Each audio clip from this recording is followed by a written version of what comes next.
Er moeten appartementen voor Oude komen op het terrein van de Jeddere Blughut in Oude Bekeep. Architect Max van Huut presenteerde juist zijn plannen voor het dorp. De tekeningen binnen makken op verzoek van een groep inwoners.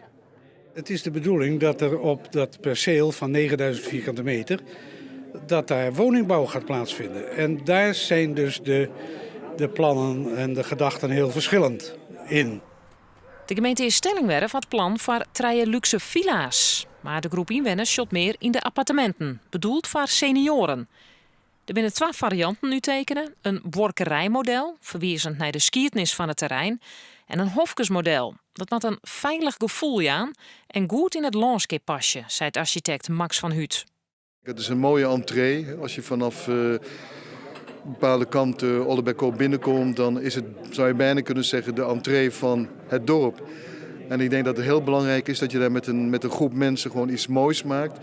En dan niet mooi in de zin van dat het allemaal heel duur en protsig moet zijn, maar gewoon, ja, ik zou bijna willen zeggen, gewoon zich voegen in het landschap. En dat kan best heel spannend zijn. De aanwezigen op de informatiebijeenkomst vinden positief voor de plan. Die willen de komende tijd verder uitwerken.